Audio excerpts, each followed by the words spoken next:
She agreed to be the Mafia boss's fake girlfriend at Christmas. What happened? There will shock you. The moment Olivia walked into that Christmas mansion with Matteo Ricci, everything changed. She had agreed to be the Mafia boss's fake girlfriend for one night, nothing more. But the way his entire family stopped, stared, whispered, and reacted made it clear that nothing about that moment felt fake. And what happened inside that house? No one, not even Olivia, was ready for it. Everyone in that building knew that Matteo Ricci did not ask for favors. He gave orders. He made decisions. People adjusted. That was why the entire floor went quiet when his office door opened and his voice came out low and direct. "Olivia, my office. Now." Olivia Parker looked up from her laptop, fingers pausing over the keyboard. She had been buried in emails, contracts, and calendar reminders since 8 in the morning. Her hair was tied up in a messy bun, her glasses slipping down her nose, her black sweater too simple to notice. People rarely looked at her twice, but everyone looked now. She took a breath, grabbed her notebook and pen, and stood. The other assistants lowered their eyes, pretending to work while listening to every step she took across the polished floor. She entered Matteo's corner office, and the door closed behind her with a soft click. New York spread out behind him through the floor-to-ceiling windows. Buildings, traffic, and gray December sky. A tall, elegant Christmas tree stood near the glass, decorated in white and gold. The lights twinkled quietly, the only soft thing in the room. Matteo stood by his desk, jacket off, sleeves rolled up his forearms. He wore a white shirt, dark tie loosened at the collar, and a silver watch at his wrist. His dark hair was pushed back, his jaw shadowed with the start of a beard. He barely glanced at the notebook in her hand. "You can sit," he said. Olivia sat in the leather chair opposite him, posture straight, pen ready. She knew him well enough to sense when something was serious. His eyes were sharper than usual. His movements were calm, but there was weight behind them. "Is there a problem with tonight's event?" she asked. "I confirmed the catering and security. All the cars are scheduled, and—" "It's not logistics," he interrupted. Her heart jumped at the way he said it. He walked to the front of the desk and leaned back against it, folding his arms. From there, he was closer to her, towering over her even when he was relaxed. He watched her for a second, like he was studying her face. "I need something from you," he said. That alone was strange. Matteo did not need things from people. He demanded them. Olivia forced a small smile. "Anything work-related, I can handle." "It's not work-related." His tone stayed flat, but his eyes did not move away. At least not directly. She frowned. "I don't understand." He took a breath like someone about to make a decision that annoyed him. "My family Christmas party is tonight," he said. "I know. It starts at 8. Your aunt called twice to confirm your presence." She gestured at the notebook. "You asked me to send flowers to your grandmother and they all expect me to show up with a date." He cut in. "That she did not expect." Her pen slipped slightly in her hand. "A date?" "Yes." "Well," she cleared her throat, "you could take anyone you want." "No," he said simply. "I can't." "Why not?" He stared at her like the answer was obvious. "You know what they are like. They talk, they exaggerate, they spread things. There have been rumors about me. Some of them are dangerous in my world. I need to control the narrative." She knew what his world meant, even if no one said it out loud. The Ricci family name carried power. People in certain circles lowered their voices when they mentioned it. "You want to calm the gossip?" she said. "Yes." "And you want a date to show them you're stable?" She almost laughed at the idea of him needing to prove anything to anyone. His jaw tightened. "I want someone next to me who I can rely on," he said. "Someone who will not get drunk. Someone who will not embarrass me. Someone who will not try to take pictures or post everything online. Someone who understands what I say, when I say it, without asking for explanations." Her confusion grew. "You want a bodyguard or a girlfriend?" A short sound left his chest, not quite a laugh. "Tonight," he said, "I want both." He paused. "I want you." The notebook almost slipped off her lap. "Me?" she repeated. "Yes." He did not look away. I want you to go with me as my girlfriend. Her throat went dry. I'm sorry, what? You heard me. He straightened, placing both hands on the edge of the desk. You know my schedule better than I do. You are calm under pressure. You know when to speak and when to stay quiet. You already protect my name in public. Tonight, you will do the same thing, just in a different role. As your fake girlfriend, she said slowly. Correct. She stared at him, trying to understand if this was some kind of test, some twisted exercise of loyalty. But your family knows I'm your assistant, she said. They know I have an assistant. His voice turned slightly impatient. They don't know who you are. They have never seen you. As far as they know, you are a name in my contacts list. She looked down at herself. Black sweater, plain skirt, minimal makeup, glasses that hid her eyes, hair tied back because it was easier that way. I don't look like the kind of woman your family expects, she said quietly. What do you think they expect? He asked. Someone glamorous, someone used to your world, someone who walks into a room and takes all the attention. She shrugged carefully. Not someone who spends 12 hours a day behind a computer. He watched her, and something unreadable crossed his face for a brief second. Tonight you won't look like this, he said. You will dress for the event. You will look like my girlfriend. I have no doubt you can do that. Her chest tightened. Why me, Mateo? You could ask any woman, she said. Because I trust you, he answered without hesitation. I don't trust any of the others.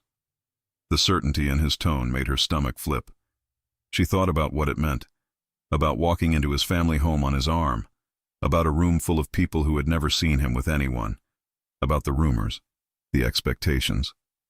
How long would this fake relationship last? She asked. One night, he said. You come with me. You stay at my side. We leave when I decide. Tomorrow it goes back to normal. Her logical side reminded her that this was no different from any other crisis she managed for him. Another task, another night. Her heart, however, beat faster at the idea. And what do I get in return? She asked, the words leaving her mouth before she could stop them. His brow lifted. You're negotiating with me now? I handle your meetings, emergencies, and the fact that you send emails at 3 a.m, she said, forcing courage into her voice. If I'm going to walk into your family's Christmas party pretending I'm your girlfriend, I want something that matters. His lips curved just enough to show he was interested. What do you want? He asked. She had thought about this for weeks, but never had the nerve to ask. A full week off in January, she said. Paid, no calls, no messages, no last-minute crises. You let Ryan handle everything. Silence. He studied her like she was a deal on the table. 1 week, he repeated. Yes. You plan to survive a week without me? He asked. You plan to survive a week without me? She shot back. For the first time that day, his eyes warmed. Fair point, he said. He straightened and extended his hand. 1 week off, he said, and tonight, you are mine. The way he said it hit deeper than she expected. She hesitated only a second before closing her hand around his. His grip was firm, warm. The contact made her suddenly aware of how close he was standing. Deal, she said. Mateo. His gaze flicked to her mouth when she said his first name. Good, he said quietly. I'll send a car for you at 7. Dress appropriately. What does appropriately mean to you? She asked. He released her hand slowly. You'll figure it out. Her heart was still racing when he turned his back to her, picking up his phone and checking his messages like he hadn't just turned her life upside down. You can go, he added. And Olivia? She paused at the door. Yes? Don't be late. On the subway ride home, she could still feel the imprint of his hand on hers. The December wind greeted her the moment she stepped out onto the sidewalk in Queens. She pulled her coat tighter against her body and hurried up the stairs to her apartment. Her place was small but comfortable. Soft blankets, warm colors, a little fake tree near the window with cheap lights she loved anyway. The city lights glowed beyond the glass, mixed with snow that hadn't settled yet. She dropped her bag on the couch and kicked off her boots. The mirror in the hallway showed the same version of herself Mateo saw every day. Plain sweater, tight bun, glasses, tired eyes. "Fake girlfriend," she said to her reflection. "What are you doing?" Her phone buzzed on the table. "Hannah, still alive, or did your boss schedule a meeting at midnight?" Olivia smiled despite everything. Hannah was her best friend since college, now living across town, always dramatic. "Olivia, something insane happened." "Hannah, did he finally fire you so you can sleep?" "Olivia, worse. He asked me to go to his family Christmas party." "Hannah, that's not insane. That's cute." "Olivia, as his fake girlfriend." There was a pause. Then the typing bubbles appeared and didn't stop. "Hannah, no way. Hannah, no way. Hannah, no way. Hannah, are you serious?" Olivia walked into her bedroom, balancing the phone in one hand and opening the closet with the other. The hangers slid on the metal bar, revealing the same problem she already knew she had. Work blouses, cardigans, a few simple dresses that were fine for basic dinners, but not for a Mafia family Christmas event. "Hannah, tell me everything, right now." Olivia called her. Hannah answered on the first ring. "Start talking," Hannah demanded, "and don't leave anything out." Olivia sat on the edge of the bed. "He needs to stop rumors. He wants someone he can trust. He said I'm calm, I don't drink, I don't post everything online, so he asked me to go as his girlfriend tonight." Hannah gasped loud enough that Olivia moved the phone away from her ear. "This is literally a Christmas romance plot," Hannah said. "Do you hear yourself?" "It's not a romance," Olivia insisted. "It's a cover, and I asked for something in exchange." "You asked for money?" Hannah asked. "No, a week off in January." Hannah whistled. "You're my hero." Olivia sighed. "I don't have a dress for this, or shoes, or anything that looks like fake girlfriend of a very rich, very dangerous man." "I'm coming over," Hannah said. "I have dresses, I have heels, I have makeup. Don't argue." "Hannah." The line went dead. A text followed. "Hannah, I'm on my way. Don't panic, and don't back out." Olivia ended up laughing, even with the knot in her stomach. She took a quick shower, washed her hair, and let it fall naturally around her shoulders just to see how it looked. It felt strange to see it down. She usually pinned it up out of habit and convenience. By the time Hannah arrived, arms full of garment bags and a makeup case, Olivia's small living room looked like a dressing room. "This is an emergency," Hannah said, kicking the door closed behind her. "Move. Let me see you." Olivia stood there in her robe, hair towel-dried, face bare. Hannah walked around her like a stylist inspecting a client. "Good base," Hannah muttered. "Great hair when it's down." Pretty eyes hidden behind those librarian glasses.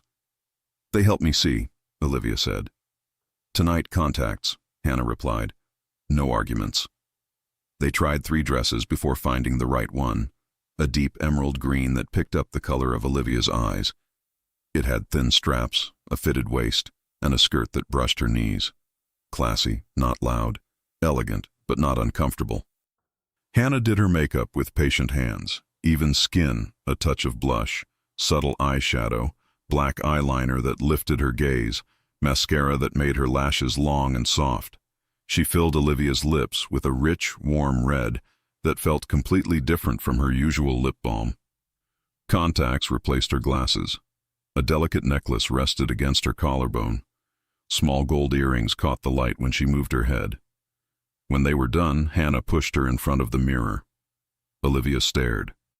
The woman looking back at her was still her, but sharpened. Softer skin, brighter eyes, hair falling in glossy waves. The green dress hugged her body in all the right places without being vulgar. The red lips made her mouth stand out in a way she was not used to. "See?" Hannah said proudly. "You look like the kind of woman a man like Matteo Ricci would show up with." Olivia's stomach flipped at the sound of his name linked with that image. "He's not my man," she said automatically. "Tonight he is," Hannah replied. "And I want details later. I want to know everything he says, and every time he looks at you like he has never seen you before." He never looks at me, Olivia said. Hannah crossed her arms. He will. Olivia grabbed her small black clutch and placed her phone, lipstick, and a few emergency items inside. She stepped into the black heels, tested her balance, and took a slow breath. The clock showed 6:55. Her heart started to hammer. Last chance to say no, Hannah said, but her tone made it clear she didn't mean it. Olivia shook her head. I made a deal, and you want that week off. And I want that week off, she agreed, managing a small smile. At exactly 7, headlights glowed through the window. A sleek black car stopped in front of the building. Olivia's throat tightened. That's him, she whispered. Of course it is. Hannah squeezed her shoulders gently. You've got this. Remember who you are. You're not just his assistant. You hold his whole life together. You can handle one night. Olivia nodded, grabbed her coat, and walked to the door. She paused with her hand on the knob. If I call you later and say it was a disaster, she began. I'll say, I told you so, and then bring ice cream, Hannah said. Olivia smiled, opened the door, and stepped into the cold hallway.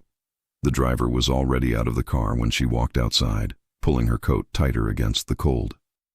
Snowflakes floated lazily in the air, more decorative than threatening. Miss Parker? The driver asked. Yes, she said. He opened the rear door and nodded for her to enter. She took one more breath and slid inside. The warmth of the car wrapped around her instantly. Soft leather seats, the faint smell of cologne, and something rich she could never quite place. Mateo sat on the other side of the back seat, a dark coat over a black suit. His tie was perfectly in place now. His posture was relaxed, one arm resting on the seat, the other on his thigh. He was looking at his phone, typing a message. Sorry if I kept you, she started. He looked up. The words died in her throat. For a moment, everything in him went still. His eyes widened just slightly. His gaze skimmed over her face, her hair, the line of her shoulders, the dress, then slowly returned to her eyes. The silence stretched. Olivia felt heat climb into her cheeks. She shifted, clutching her coat in her lap.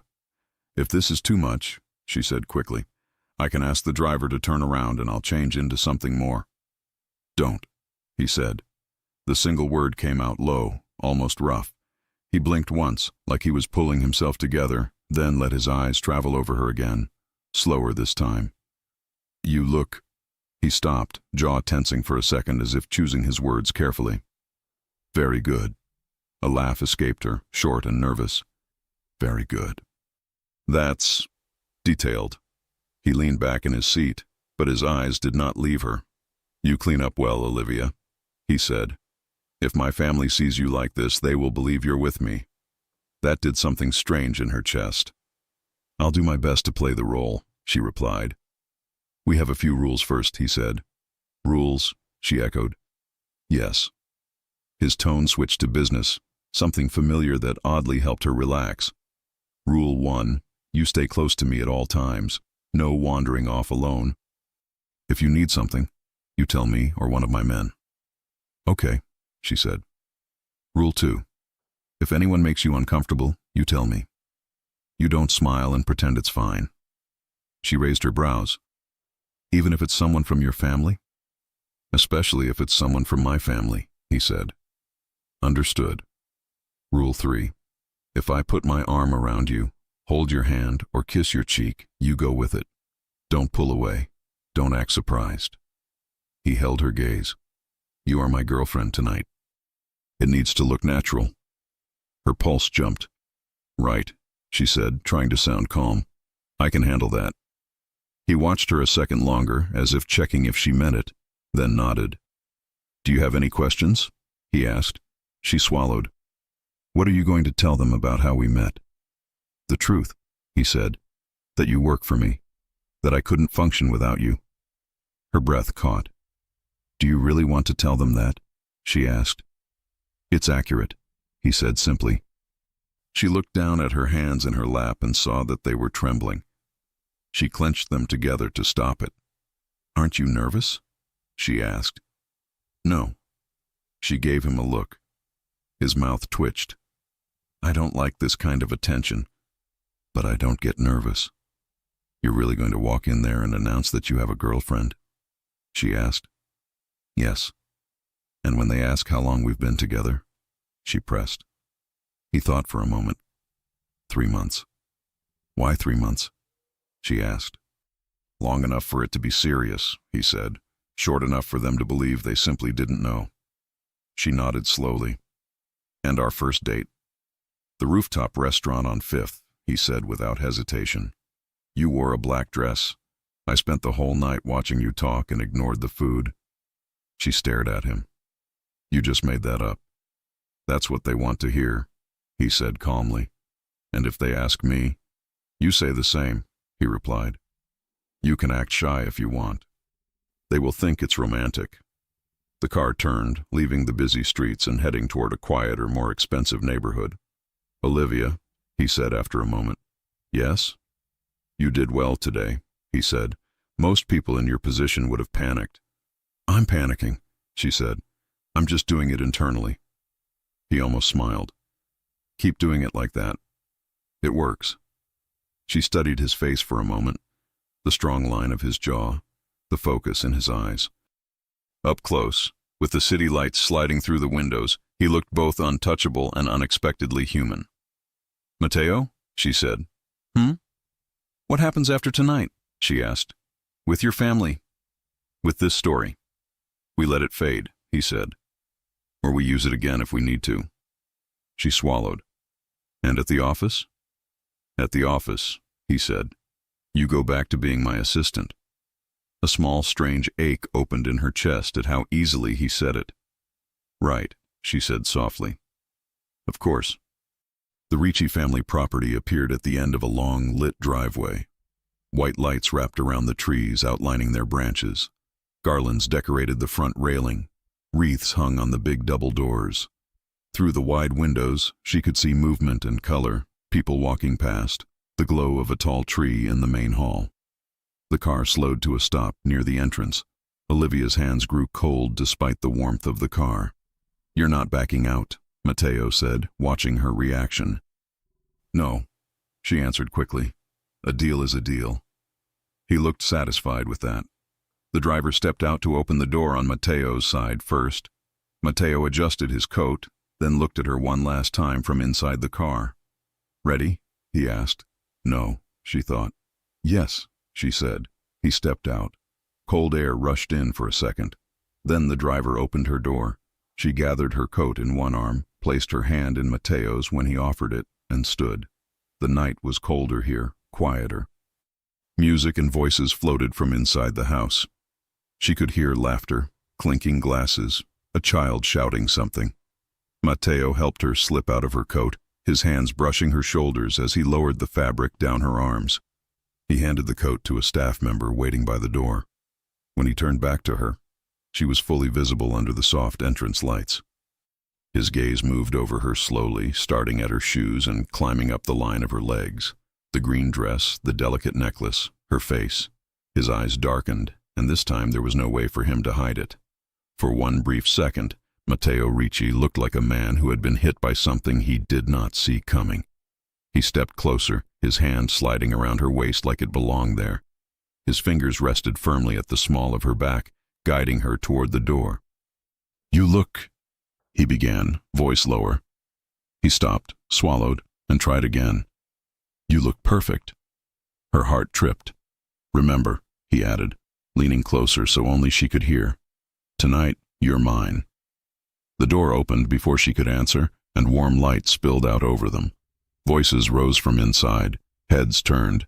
Someone called his name. Mateo tightened his hold on her. Olivia took one step forward with him, then another, walking into a house full of people who had been waiting years to see Mateo Ricci, with a woman on his arm. And none of them had any idea how much this fake Christmas night was about to change. The moment Mateo and Olivia crossed the threshold, the air changed. Warm light filled the entrance hall, golden, festive, almost overwhelming.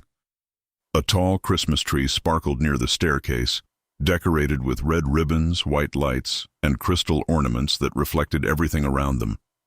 Voices echoed from different rooms, conversations mixing with Christmas music coming from hidden speakers. But the loudest sound was the collective gasp when people realized Matteo Ricci had walked in with a woman on his arm.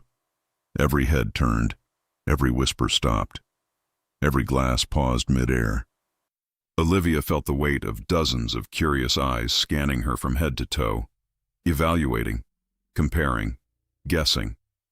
Matteo's hand pressed gently but firmly at the curve of her waist, keeping her close. The small gesture grounded her in the middle of all the attention. A woman in her late 50s, elegant in a burgundy dress and sparkling earrings, hurried toward them. "Matteo!" she exclaimed, grabbing his face with both hands and kissing each cheek. "Finalmente, mio caro, we were waiting for you." "Aunt Rosa," Matteo greeted, his tone softening.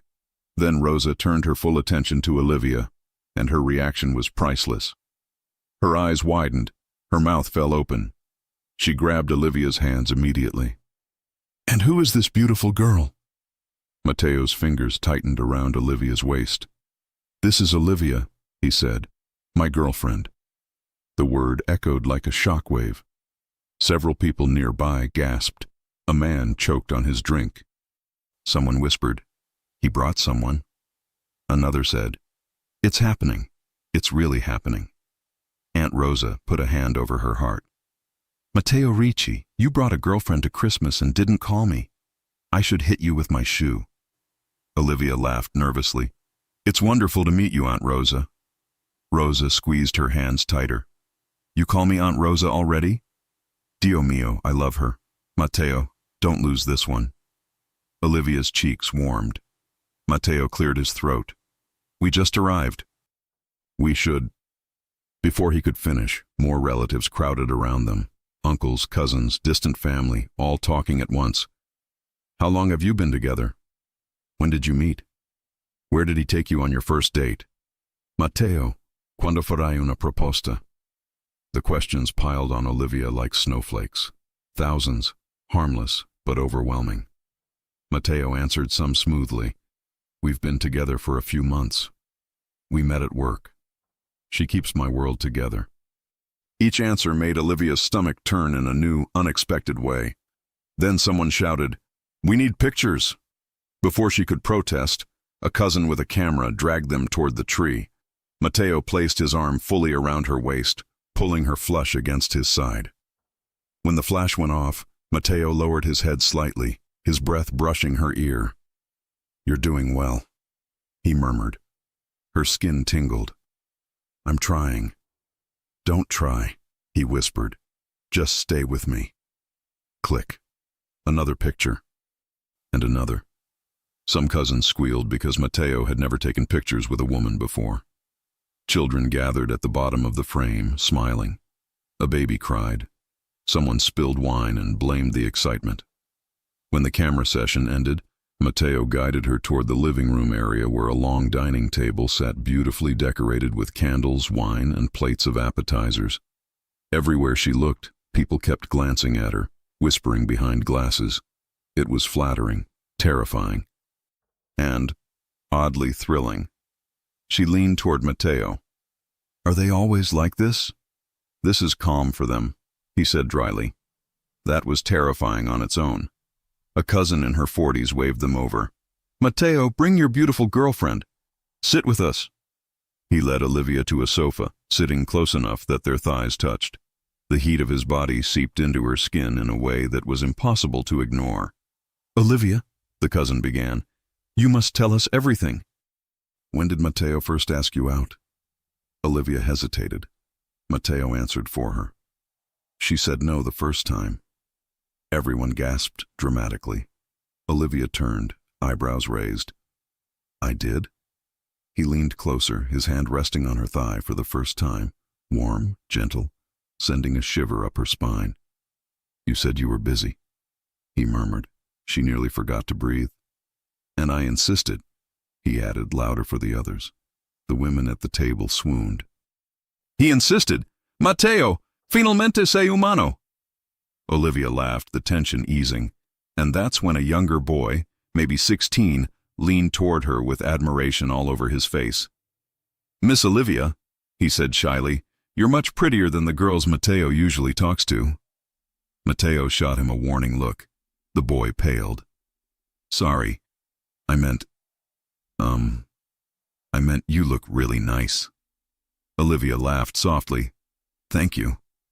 The boy brightened. "Do you like video games?" Mateo groaned quietly under his breath, which made Olivia bite back a smile. She answered kindly, and the boy launched into an enthusiastic explanation about his game collection. Mateo stared at him as if considering exile. Olivia hid her smile behind her glass of water.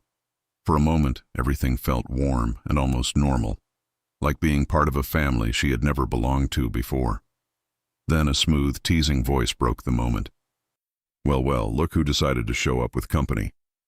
Olivia stiffened. Mateo's grip on her thigh tightened slightly. A tall man in a fitted green shirt and a confident smile walked toward them, wine glass in hand. Ethan, Mateo's cousin, the one the entire family whispered about in half-joking, half-worried tones. "Ethan," Mateo said flatly. Ethan ignored him and focused on Olivia. His gaze dropped to her dress, then slowly back to her eyes. Too slowly. "You must be the legendary girlfriend I've heard absolutely nothing about," Ethan said with a smirk. "I'm Ethan, the better-looking Ricci." Olivia forced a polite smile. "Nice to meet you."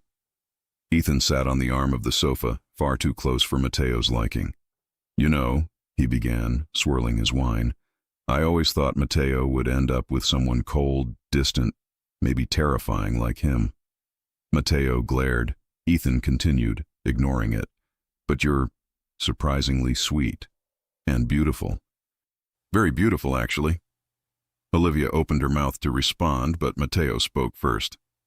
"Ethan," he said sharply. "That's enough." Ethan shrugged. "Relax, cousin. I'm complimenting her."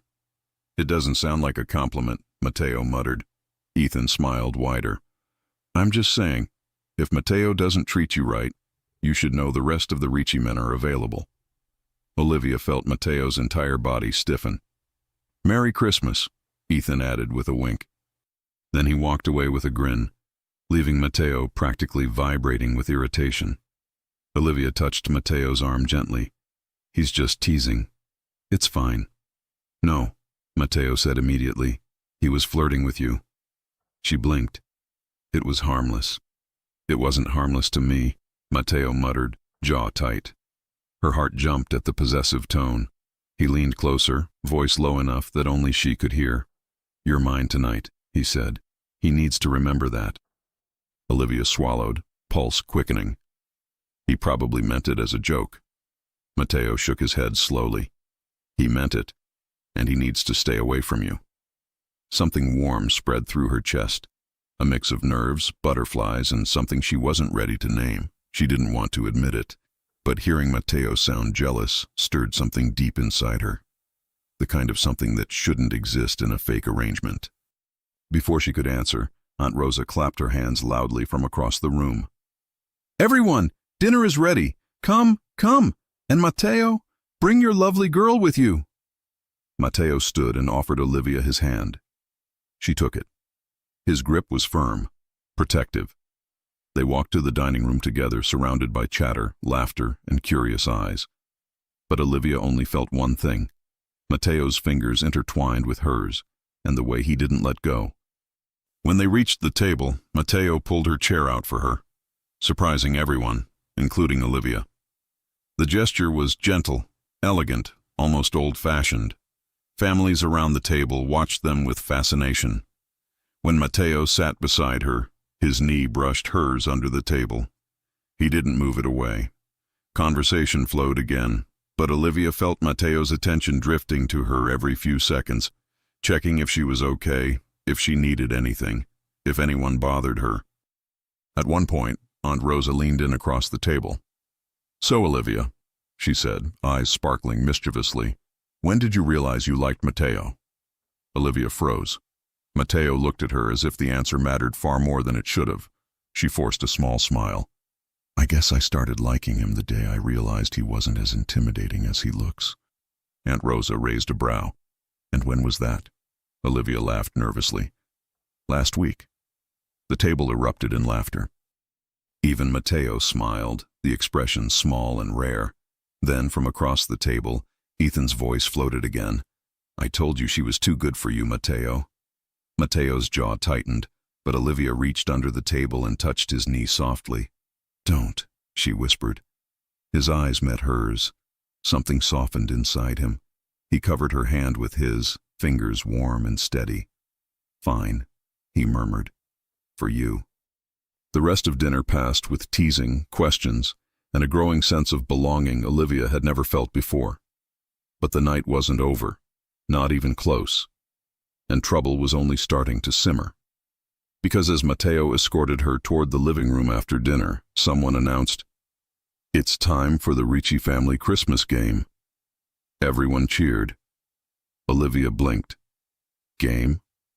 Matteo exhaled with dread. "You're about to learn something important about my family."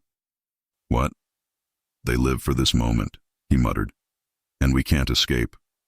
She laughed. "How bad can it be?" Matteo looked at her with a seriousness that made her stomach flip. "You're about to find out." The living room transformed in seconds. The long dining table had been pushed aside, kids ran around dragging cushions, uncles arranged chairs in a half circle, and aunts adjusted their glasses as if preparing for a championship match. Everyone had the same infectious excitement. Like this game was the highlight of every Ricci Christmas. Olivia stood at Matteo's side, trying to understand what was happening, while his grip on her waist remained firm, anchoring her against his body. "What exactly is this game?" she whispered. Matteo sighed, the sound long and resigned. "A family tradition." "That doesn't explain anything." "It's chaos," he said simply. "Don't overthink it." Before she could ask again, Aunt Rosa climbed onto a small step stool, clapped her hands, and shouted, "Attention! Tonight we welcome a very special guest, Olivia." The entire family erupted into applause and cheers. Kids screamed, someone whistled. Even the old grandfather in the corner lifted his glass. Olivia wanted to disappear. Rosa continued, hands high in the air. "And since Matteo finally decided to join the human race and bring a girlfriend, we will begin with the couple compatibility round." "Oh no," Matteo muttered. Olivia felt her stomach drop. "Couple compatibility?" "It sounds worse than it is," he said. "How bad is it?" He hesitated. "Bad." Before she could run, Aunt Rosa pointed at her dramatically. "Olivia, my dear, come sit here." A single decorative chair had been placed in the middle of the room. Spotlights might as well have been shining on it.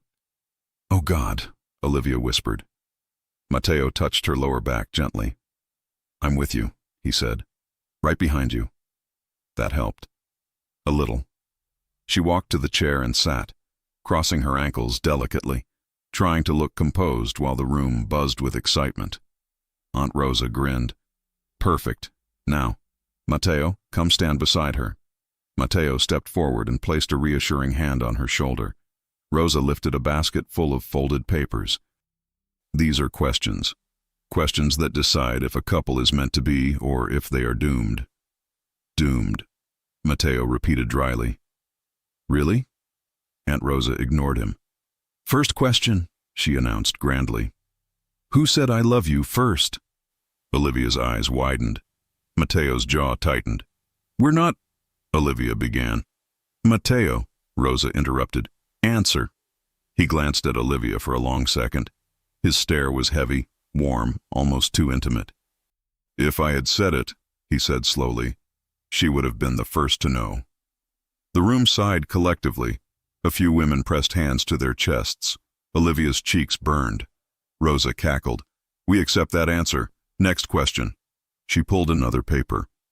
"What was Matteo's first impression of Olivia?" Olivia stiffened. Matteo's fingers brushed her shoulder and his voice came out low.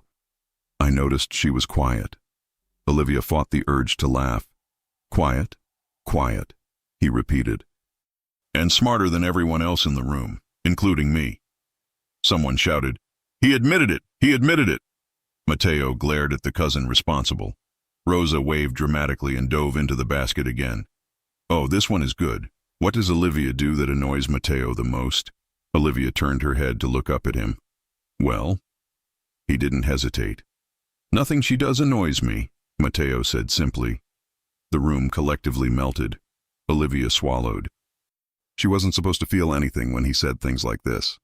It wasn't real, but his voice didn't sound fake. Another aunt fanned herself loudly. Matteo, you're going to make the girl faint. Rosa read another question. If Matteo had to choose one thing he loves most about Olivia, what would it be? Olivia tensed instantly. So did Matteo. The room fell silent. He stared down at her, jaw tense, breathing shallow. For the first time that night, he looked uncertain. After a long pause, he said softly, She listens. Then slower, She understands me. The room sighed again. Olivia felt something inside her chest squeeze painfully. Before she could recover, someone called out, Momento do desafio. The children cheered. Rosa clapped joyfully. Yes, the challenge round. Matteo, come forward. Matteo groaned. Rosa, no. Too late, Rosa said. You must complete the challenge with your beautiful girlfriend. Olivia whispered, horrified. Challenge? Rosa pointed at Matteo dramatically. Lift her! Olivia blinked. What? Lift her like a groom lifts his bride. The room erupted in laughter and applause. Olivia shook her head instantly. No, no, no! But Matteo was already slipping an arm behind her back. Matteo, she hissed. It's just a game, he said, voice calm but eyes glinting with something far too warm. Relax. She didn't have time to argue. In one smooth motion, Matteo picked her up off the chair, lifting her effortlessly. The room exploded. Aunts squealed. Cousins applauded. A kid shouted, Uncle Matteo is strong! Olivia grabbed his shoulders, heart pounding, face burning. Put me down! No, he murmured, holding her securely, his face inches from hers. Not yet. She could feel his breath, his warmth, his heartbeat. He held her as if she weighed nothing. Rosa screamed, Pictures! Quick! Phones came out instantly. Matteo shot a murderous glare at his family. No pictures, he commanded. Everyone lowered their phones in disappointment. Matteo slowly set her back on her feet, but his hands didn't leave her waist. Her legs felt weak. Are you all right? He asked softly. She nodded, but her voice was gone. Rosa clapped once more. Next challenge, 5-second hug. Matteo didn't wait. He pulled her into his chest, arms wrapping around her protectively, his face brushing against her hair. Olivia froze. He smelled warm, clean, familiar. She felt his chest rise and fall, felt his fingers glide gently along her back. 5 seconds turned into 10, 15. The room went silent. Someone whispered, That's not a fake hug. Someone else whispered, Matteo is gone. He's so gone. Matteo finally pulled back, but not fully. His hand slid down her arm slowly, then rested at her hips for a moment too long. Olivia swallowed hard. Rosa cleared her throat dramatically. Well, that was something. The room laughed.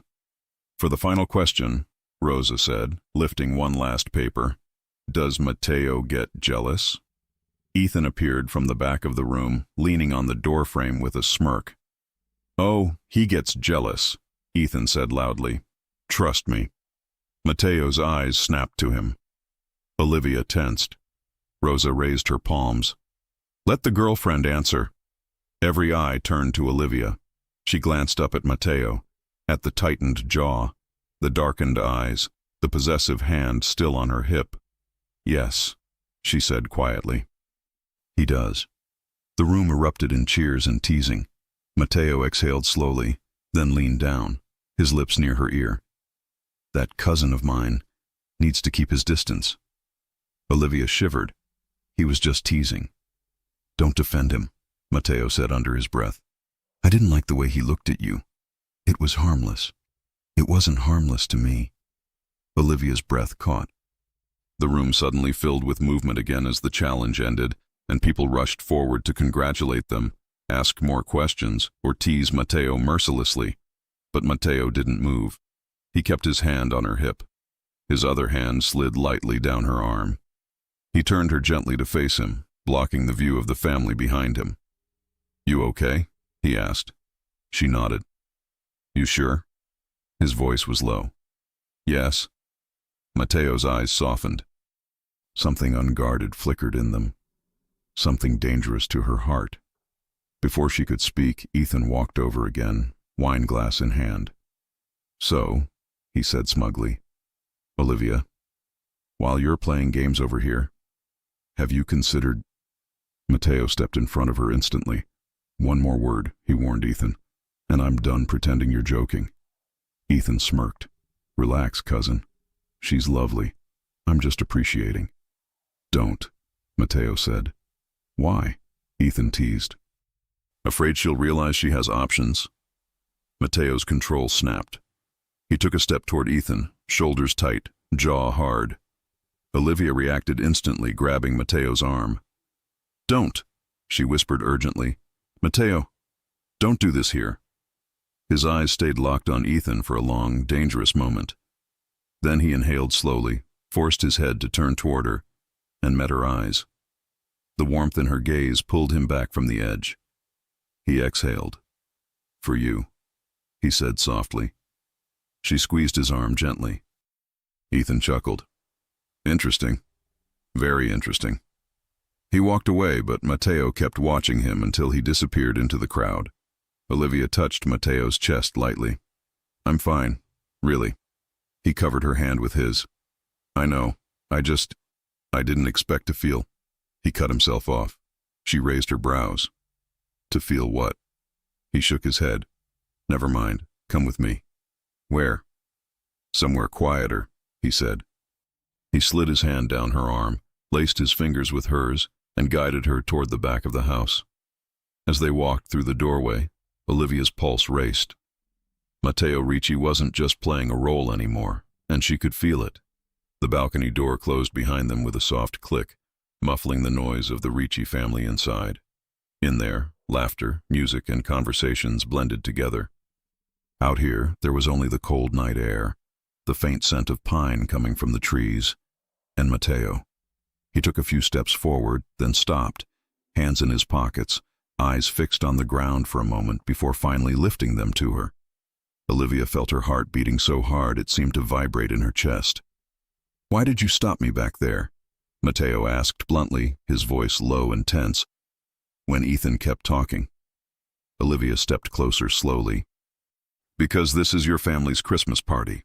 You don't need a scene, and because I didn't want you to regret anything later." Mateo let out a short, humorless laugh. "Regret? The only thing I regret is not telling him to shut up sooner." She swallowed. "Mateo, he was just trying to get a reaction. That's what he does." "Exactly." Mateo took his hands out of his pockets and walked toward her slowly. "And he got one. Because of you." The air felt even colder. Or maybe she was the one shaking inside. "Because of me?" she repeated. He stopped less than a foot from her, close enough that she could feel the warmth of his body fighting the cold of the night. "Olivia," he said, softer now. "I'm not used to this." "Used to what?" she asked. He ran a hand through his hair, clearly frustrated with himself. "To feeling this way. To noticing every time someone looks at you. To getting angry when someone gets too close." Her heart jumped. "Mateo," she started, but he didn't let her finish. "Don't say it's nothing," he said. "Don't tell me it's just part of the act." Because it didn't feel like acting. She inhaled deeply, the cold air stinging her lungs. "I wasn't acting either." His eyes darkened in a way that made her knees threaten to give out. A gust of wind lifted a strand of her hair. Mateo lifted his hand slowly and tucked it behind her ear, his fingertips brushing her skin. The touch was so gentle she held her breath. "Look at you," he murmured. "You got into that car tonight and I—" He stopped as if he were fighting his own words. "I haven't been able to stop looking at you since." Heat climbed to her cheeks. "You're only saying that because of the dress." "Don't do that," he said, firmer. "Don't pretend it's the dress." She opened her mouth to say something rational, something safe, but nothing came out. Matteo stepped even closer, his hands falling naturally to her waist, like they belonged there, even though this was the first time. "Olivia," he said, her name sounding different in his voice. The whole night I kept thinking, how did I never notice you before? She swallowed hard. People don't notice their assistants outside the office. That's normal. Not noticing you was the mistake, he said without looking away. Her breath faltered. Matteo. She tried to step back, but he held her waist a little firmer, not forcing, just sure. This is fake, remember? It's just one night. Is it? He asked.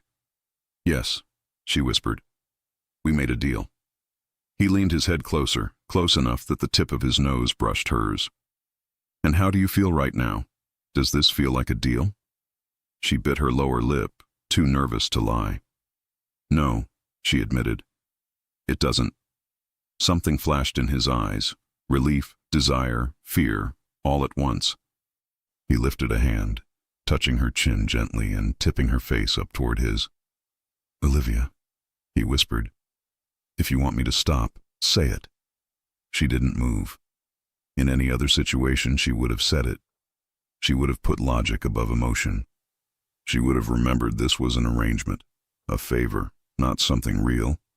But nothing about tonight seemed to follow the rules of the real world. So instead of saying stop, she said, don't. His eyes closed for a second, a muscle jumping in his jaw.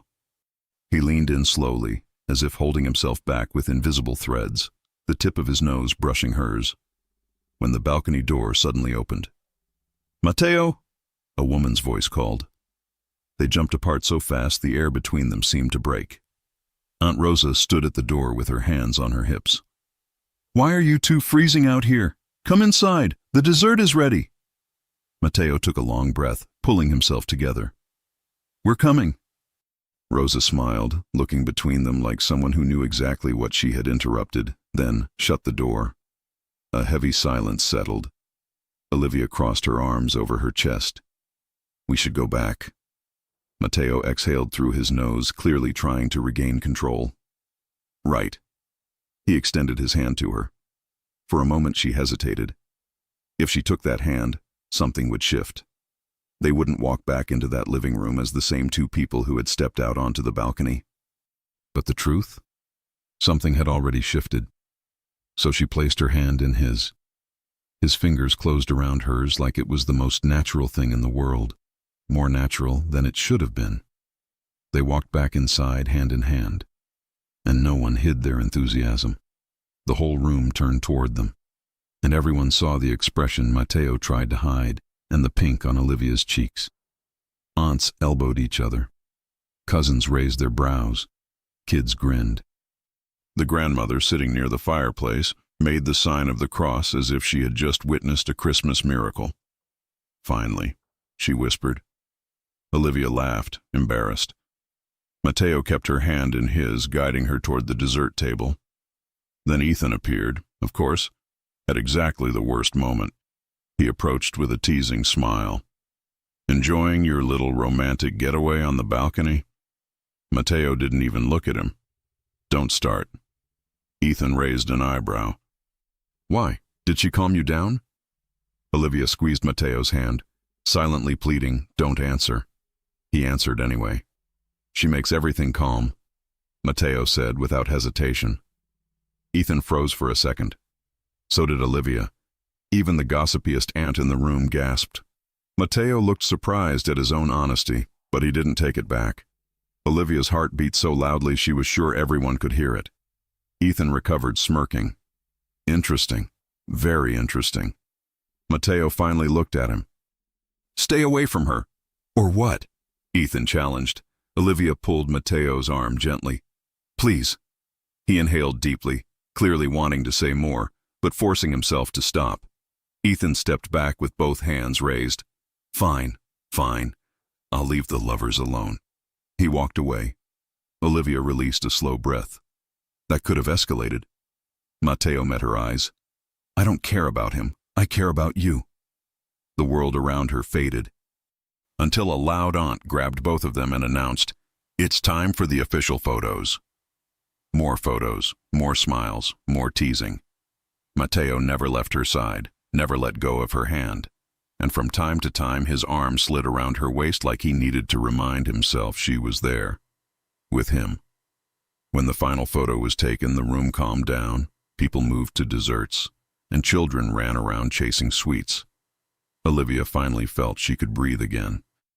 But Matteo leaned close, his lips brushing her ear as he whispered, "Later, we need to talk again." She swallowed hard.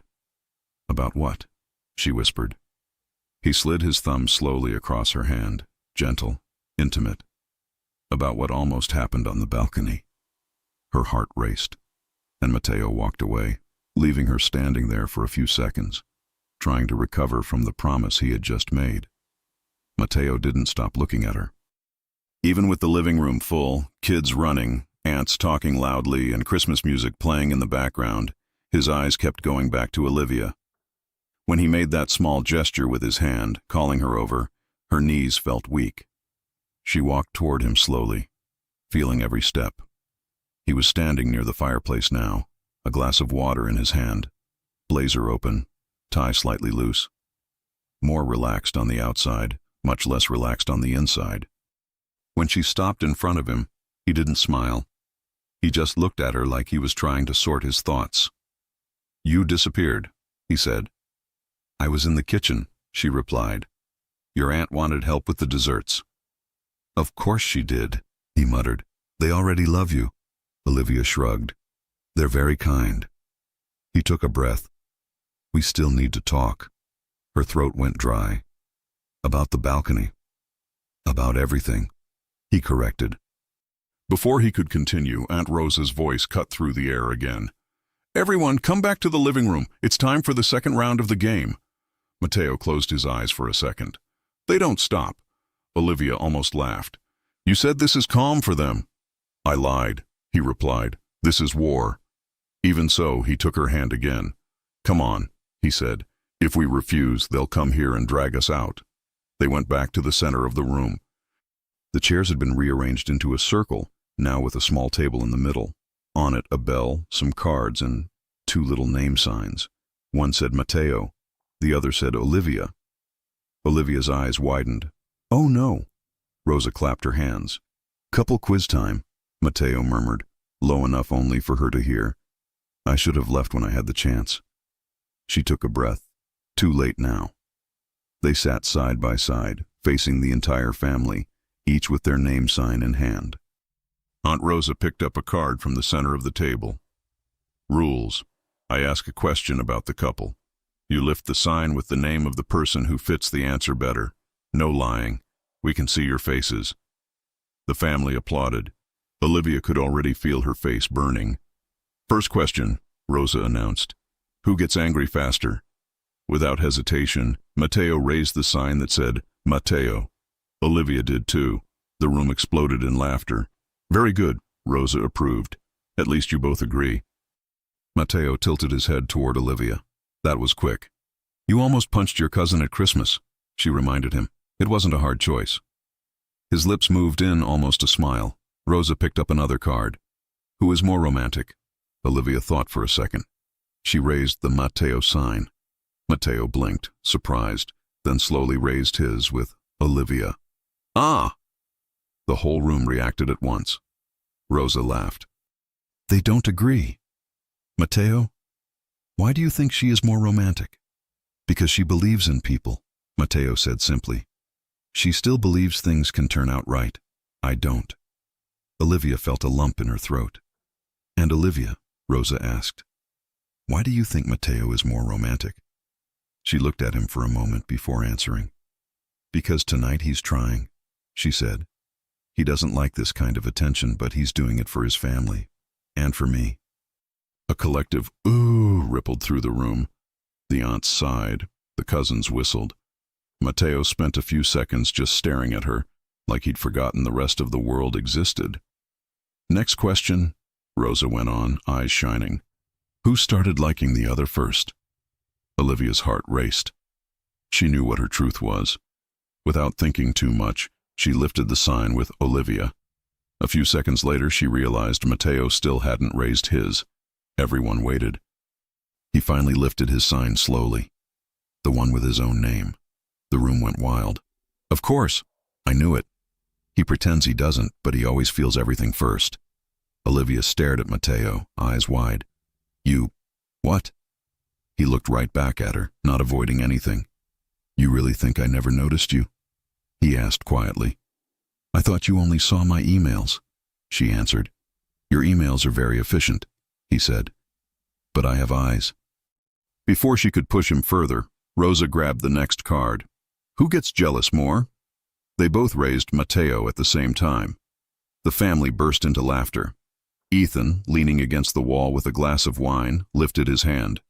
No argument here. Matteo shot him a deadly look, which only made everyone laugh more. Next question. Who apologizes first after a fight? Olivia hesitated. She raised Matteo. He looked at her surprised, then raised Olivia. Rosa pressed a hand to her chest. You two actually need to fight someday to figure this out. Let's skip that, Matteo grumbled. A few more questions came, some funny, others more intimate but still light. Who wakes up earlier? Who eats more dessert? Who works too much?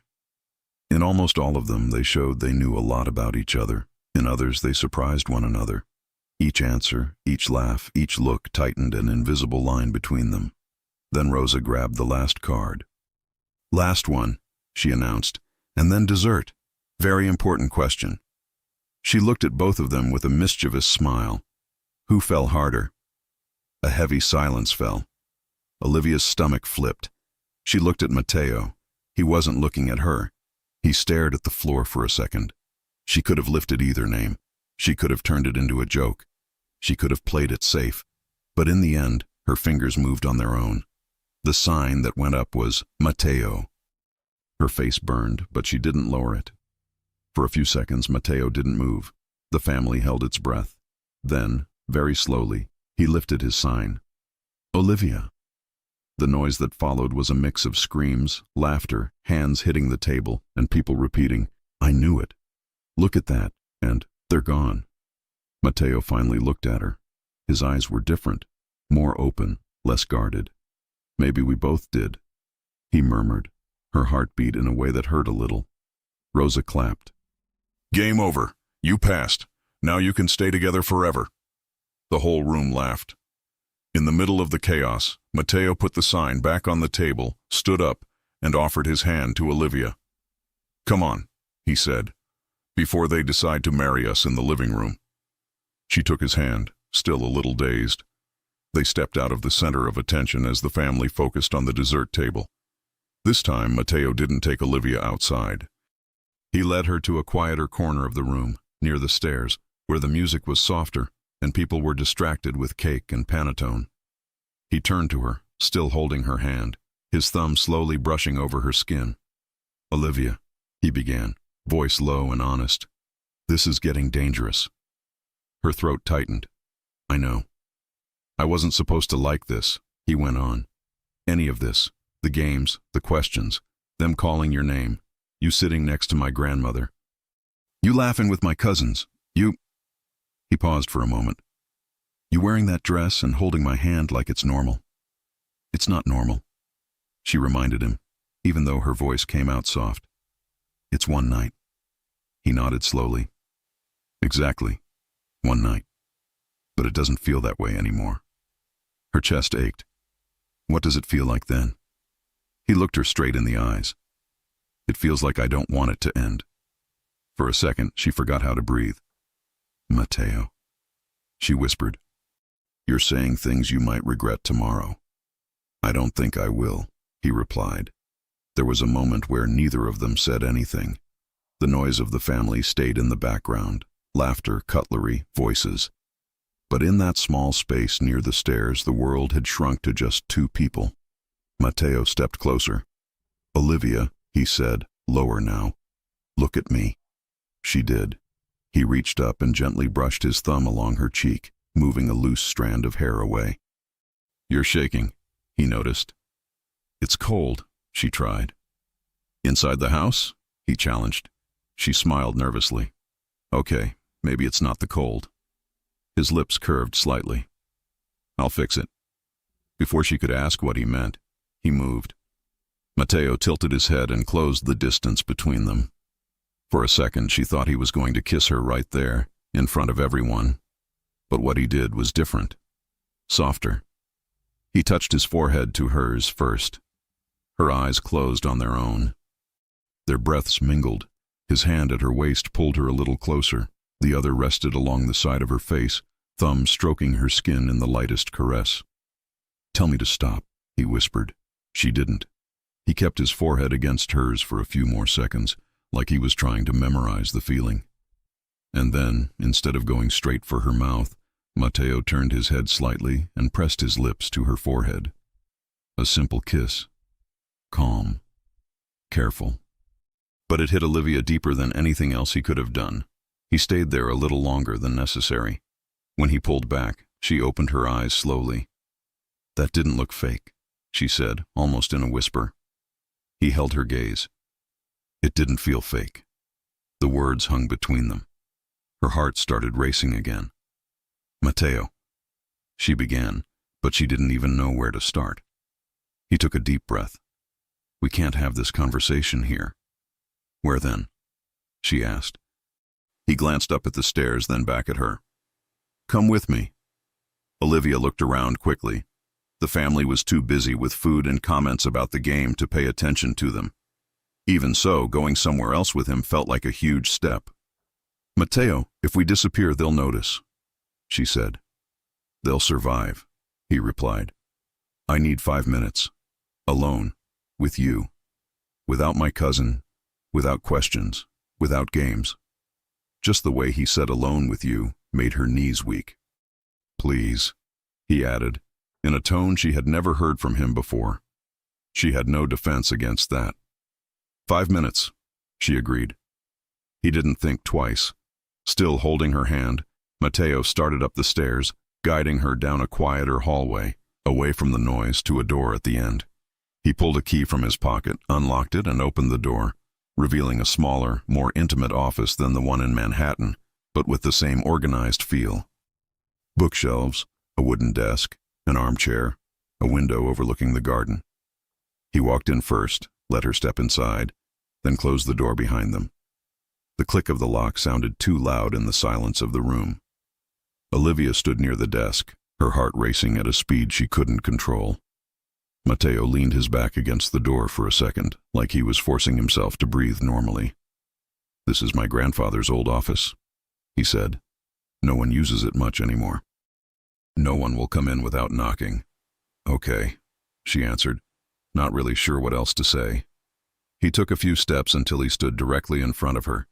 This time there were no family members, no games, no laughter to distract them, just the two of them, and all the words he'd been holding back all night. Olivia, he began, I need to know something. She swallowed. What? He searched her face like he was looking for a truth only she could give. Is this just a role for you?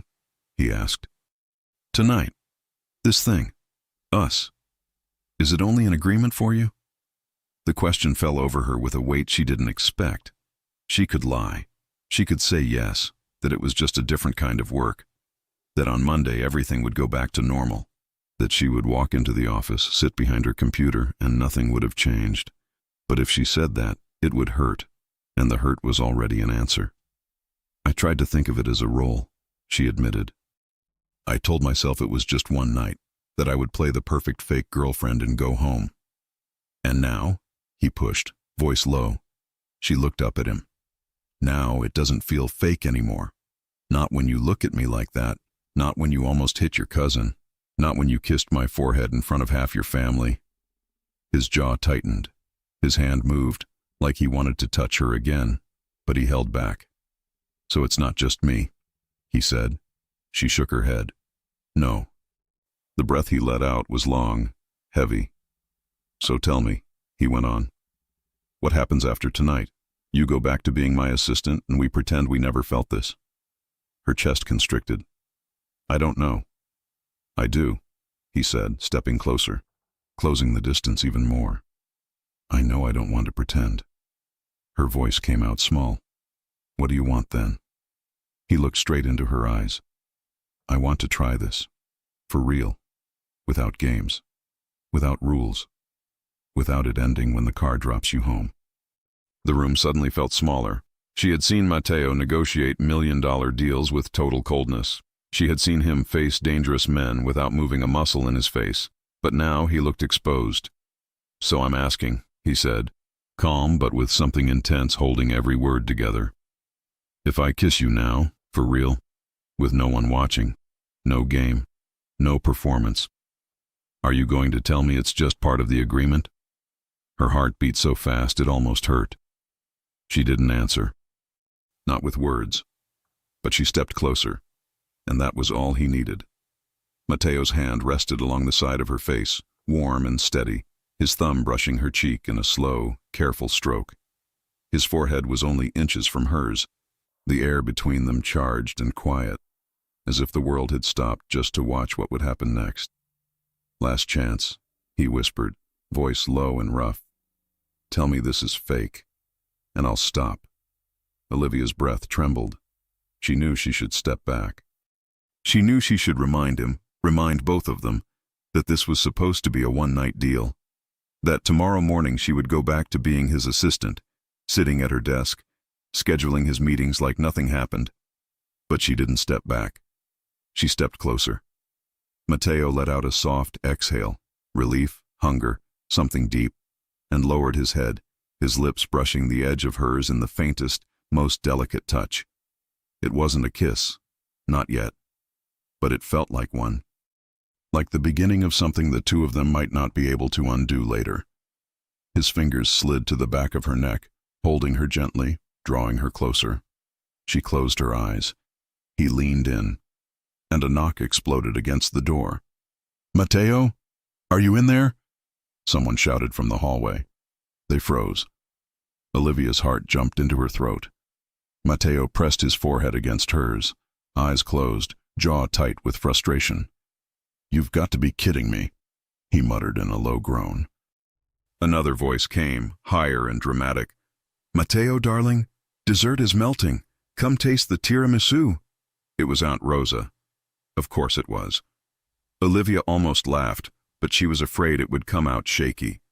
Matteo stepped back reluctantly, running a hand through his hair in frustration, a gesture she rarely saw him make. He looked undone, human, vulnerable. Give me a second, he said, composing himself before opening the door. He cracked it just enough to peek outside. Aunt Rosa gasped dramatically. Matteo Ricci, what are you doing hidden in here? And where is your girlfriend? Matteo clenched his jaw. We were talking. Rosa narrowed her eyes mischievously. Talking? In a locked room? At Christmas? She didn't wait for the answer. She pushed the door wider and spotted Olivia. Oh! Rosa exclaimed with a huge smile. There she is. Come, my dear. We need you both for the family photo. Before Olivia could react, Matteo placed a hand at her lower back again, grounding her, guiding her gently but firmly. We're coming, he said. Rosa winked on her way out.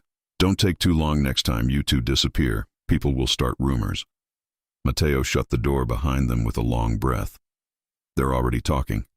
Olivia smiled nervously. Your family is intense.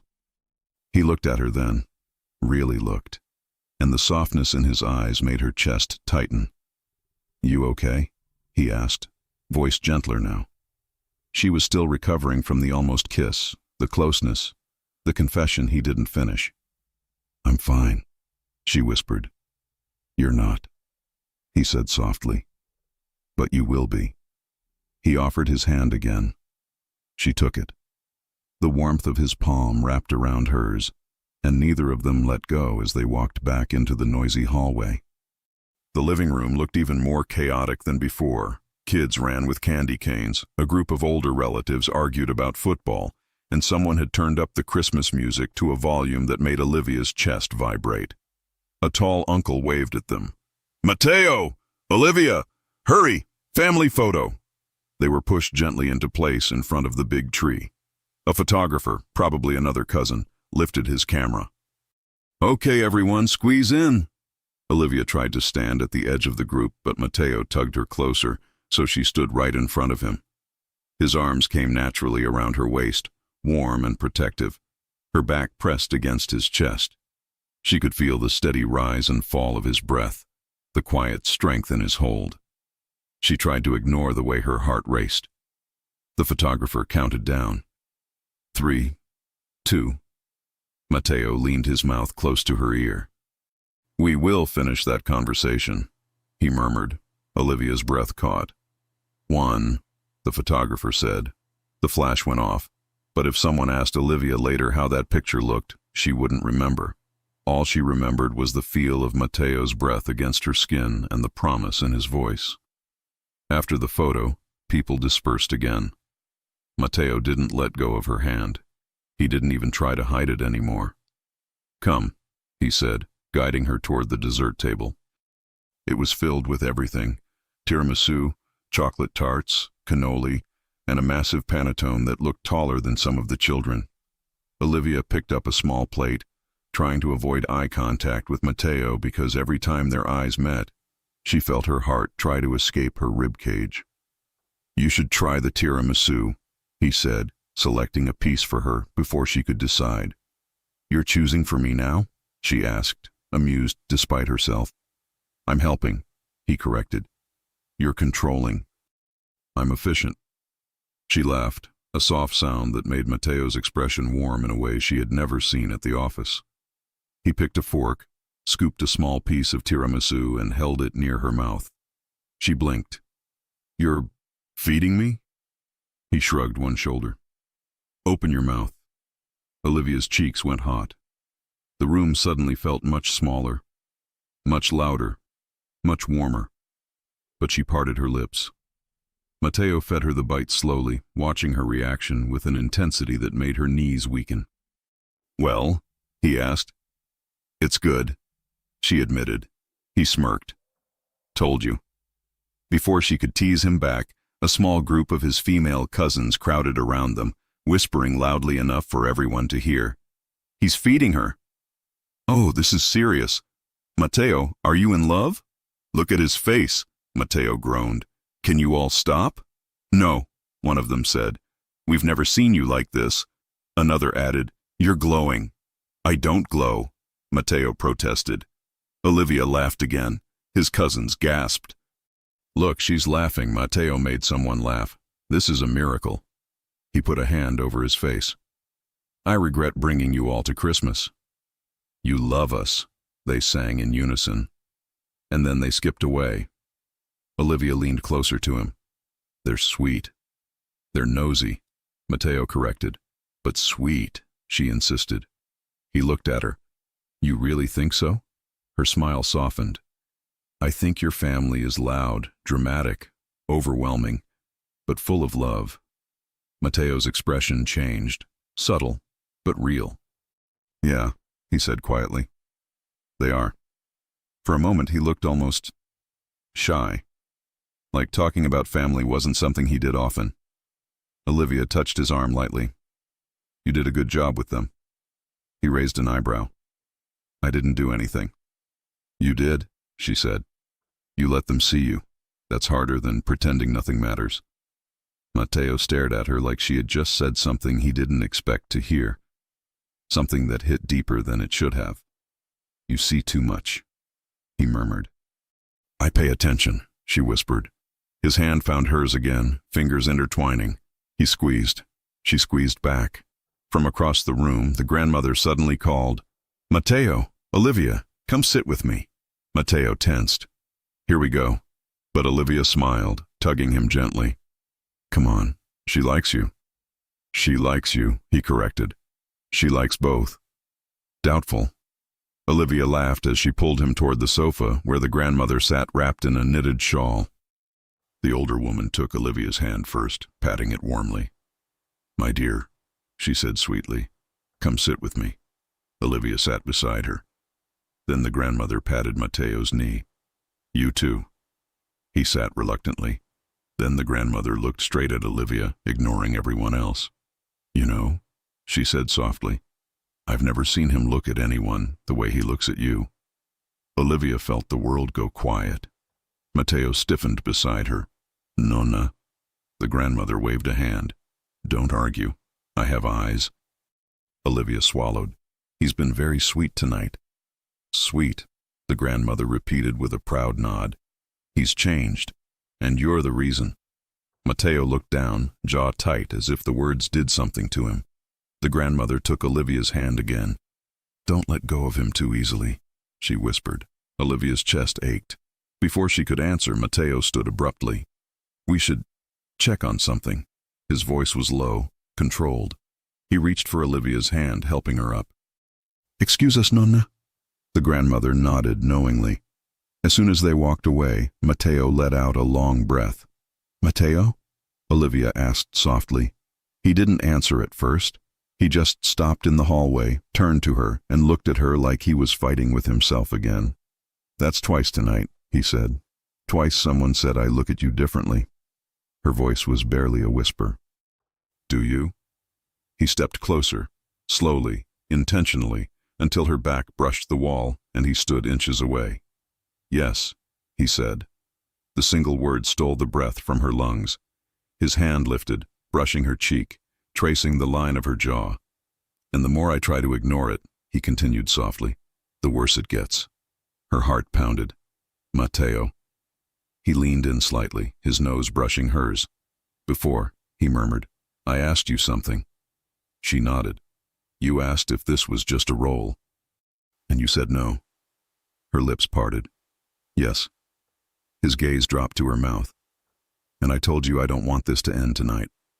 She swallowed. I remember. Good, he whispered. He lifted a hand to cup her face fully, thumb stroking her cheek. Because I still want to kiss you. Her knees nearly gave out. She whispered. Then do it. Matteo inhaled sharply. Surprised, relieved, undone. But before he could close the distance, someone shouted, Matteo, come open the champagne. He froze. No, Matteo whispered, eyes closing in disbelief. Not again. Olivia covered her mouth to hold back a laugh. He opened one eye. Don't laugh. She laughed harder. He groaned dramatically. Come on, she finally said, touching his chest gently. Let's go before they break something. Matteo took her hand, but before walking away, he leaned close and murmured against her ear. This conversation is not over. Her heart skipped. He squeezed her hand, and they walked back toward the noise. The doorbell cut through the noise like a sharp note. Conversation stopped. Laughter faded. Heads turned toward the big front door. Olivia felt Matteo's hand tense around hers. He didn't move, but his whole body shifted, the easy warmth from a second ago replaced by alert focus. Do you know who that is? She whispered. No, he said quietly. Everyone was already here. A staff member crossed the entrance hall and opened the door. Cold air rushed in. A man stepped inside. Tall, dark coat. Confident posture.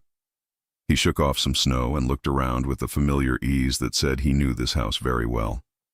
Matteo exhaled under his breath. Of course. Who is he? Olivia asked. My Uncle Gabriel, Matteo said. He lives out of the country. He wasn't supposed to come this year. Gabriel Ricci smiled wide when he saw Matteo and walked toward them, arms already open. Matteo, he greeted. I heard a rumor you finally brought someone home. I had to see it with my own eyes. The family parted like a wave, giving him a clear path to Matteo and Olivia. Gabriel reached them, hugged Matteo tightly, then leaned back and looked straight at Olivia. And this must be the reason everyone is talking, he said warmly. You must be Olivia. She nodded, suddenly nervous. Yes, sir. It's nice to meet you. He took her hand, not in a flirtatious way, but with respect. It's nice to meet the woman who made this one. He jerked his chin at Matteo. Look almost human. A few people nearby laughed. Matteo rolled his eyes. Is everyone coordinating the same joke tonight? Yes, Gabriel said, because it is true. He released Olivia's hand and looked between them with clear curiosity. So, Gabriel continued, from what I heard on my way from the airport, this is serious? Matteo didn't look away. Yes, he said. The word was simple, strong, no hesitation. Olivia's breath hitched. Gabriel raised his brows. Serious, as in not one of your usual arrangements? This is not an arrangement, Matteo said. His voice was so calm, so certain, that Olivia felt her heart stop for a second. Gabriel studied him, really studied him, then looked at Olivia again. Do you know what that means? He asked her gently. When Matteo says something is serious?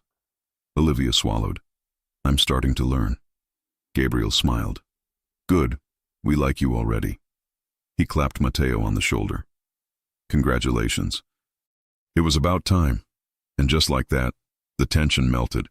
The family went back to talking and laughing, accepting Gabriel's arrival as part of the chaos of the night. But for Olivia, the moment stayed sharp, clear, replayable. This is not an arrangement. He said it in front of his uncle, in front of whoever was listening, in front of her. She turned to look at him. Matteo, she said slowly. Did you mean that? He didn't pretend not to know what she meant. Yes, he said.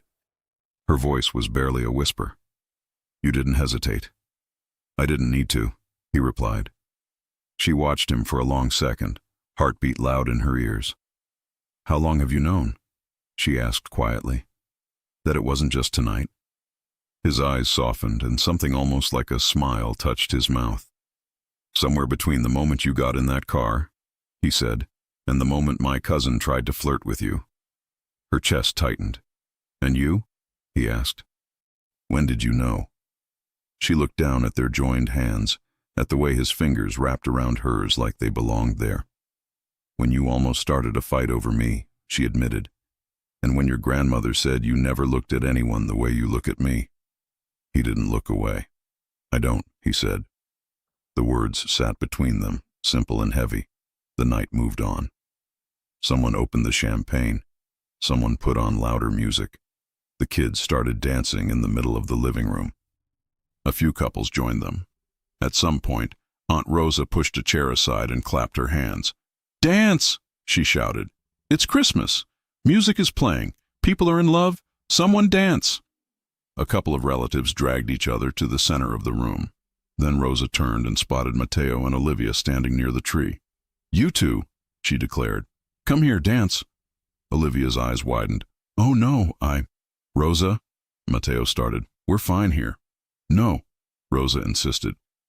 If you do not dance at least once, I will never forgive you. A few cousins started chanting, Dance, dance, dance. Olivia felt her face heat up. She wasn't a terrible dancer, but she wasn't exactly the type who loved being the center of attention. Matteo looked at her, understanding written in his eyes. We can say no, he said quietly.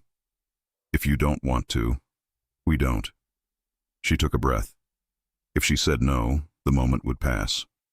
If she said yes, she looked at his outstretched hand. Yes, she said softly. His hand closed around hers, warm and firm. He led her to the center of the room, where the lights were a little softer and the music changed to something slower, smoother. Voices faded into the background. He slid one arm around her waist, drawing her close. Her hand went to his shoulder. Their eyes met. You sure? He asked. Yes, she said again, this time steadier. They began to move. Not a perfect dance, not something rehearsed. Just a slow, simple sway, their bodies close, steps small, time to the music and the quiet understanding building between them. He looked down at her. You're very brave tonight, he said. I think I'm just tired of being scared of everything, she replied. Are you scared of me? He asked, not offended, just curious. I was, she said honestly. At the beginning. And now? She held his gaze, feeling the words come out without filter. Now I feel safer with you than with anyone else in the room. His throat worked. His hand pressed slightly at the small of her back, pulling her closer. You shouldn't say things like that, he murmured. Why not?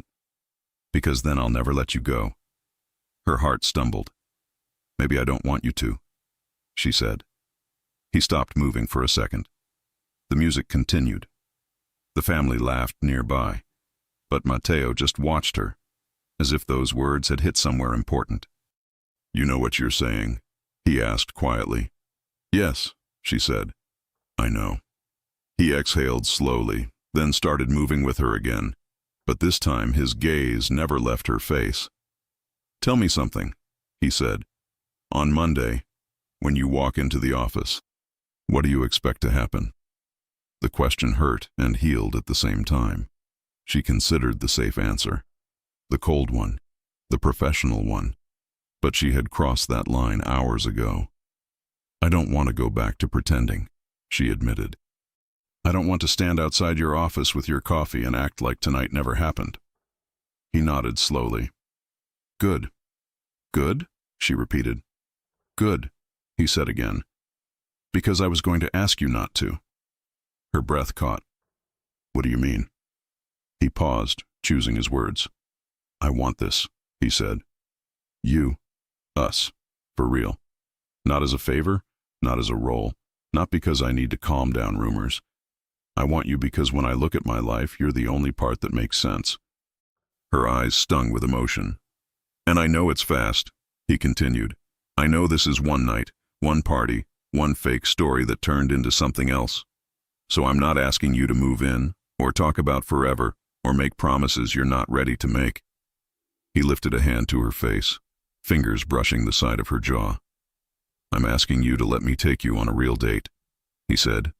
"No family, no games, no rules. Just you and me, outside the office, outside this house. One night where we are not pretending anything." Her voice came out small. "That's all?" He smiled softly. "That's the beginning." She swallowed, heart full and tight. "And at work?" "At work things will change," he said. "You will still be my assistant if you want to, but I will stop pretending I don't see you. I will stop acting like the most important person in my day is just another name on my schedule." Her lips trembled. "And if it becomes too much for you," he added, "if working with me and being with me is too heavy, you tell me. We adjust, together. I won't let this ruin you or your life.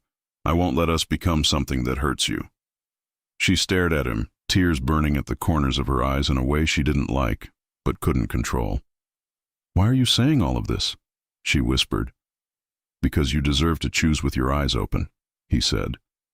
"Not just fall into something because the night is pretty and my family is loud and the lights are soft." He leaned closer, his forehead almost touching hers. "So I'm asking you now, while I'm sober, while I'm clear, while I know exactly what I'm saying," he murmured. "Do you want this? Not just tonight. Do you want me?" Her answer was instant. "Yes." His chest rose quickly. "Yes?" he repeated, like he needed to hear it twice. "Yes," she said again. "I want this. I want you." The music, the voices, the room faded. Matteo exhaled, something like tension finally breaking inside him. He cupped her face with both hands, thumbs brushing away the tears that had finally escaped. "Then I'm going to kiss you now," he said quietly. "For real. No interruptions." She gave a small, shaky laugh. "You sure about that? Your family is—" "I'll lock the universe if I have to," he muttered, and then he kissed her. There was no hesitation this time, no almost, no interruption.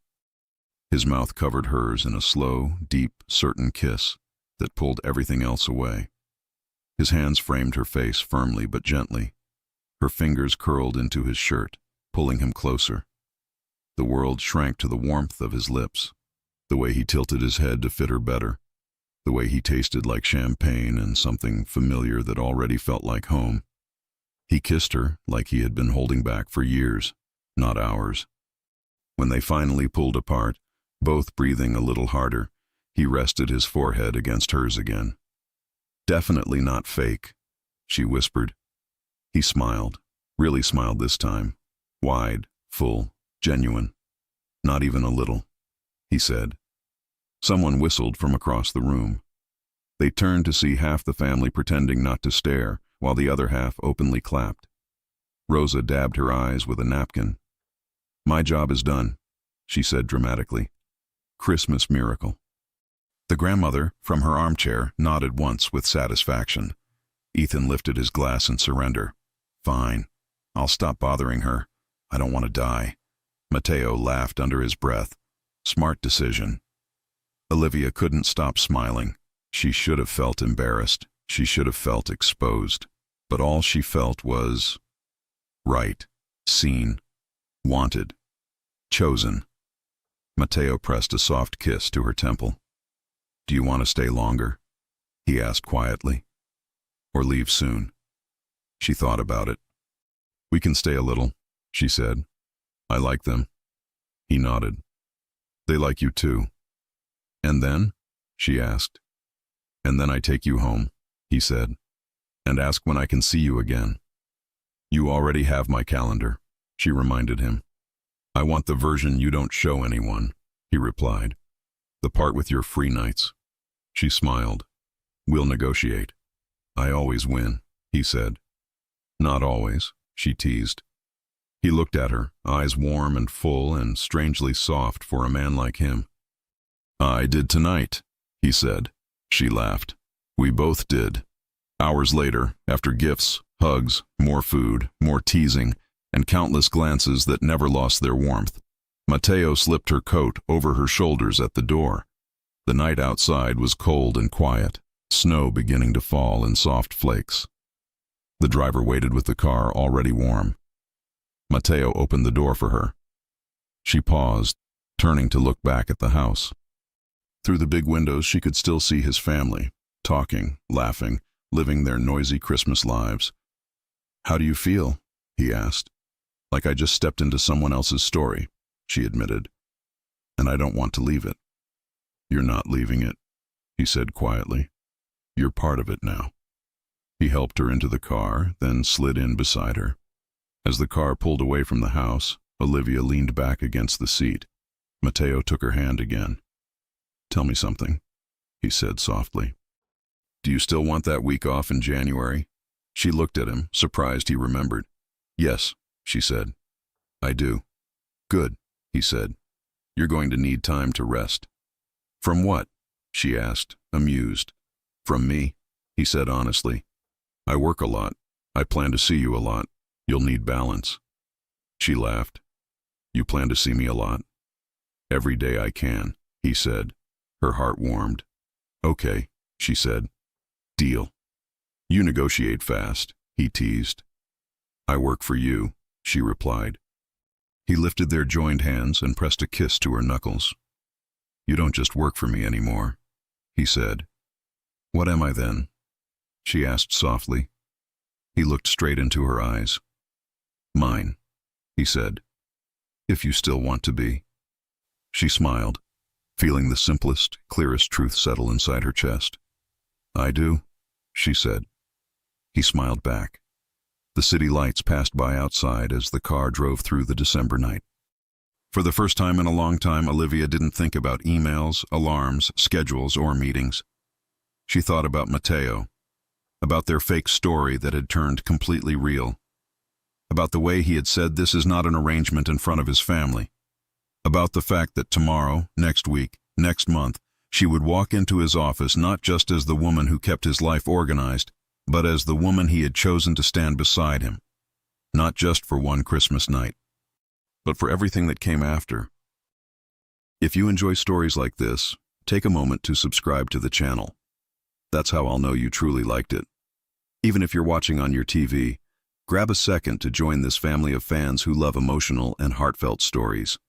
Your support means everything, and it helps us bring you even more tales like this one.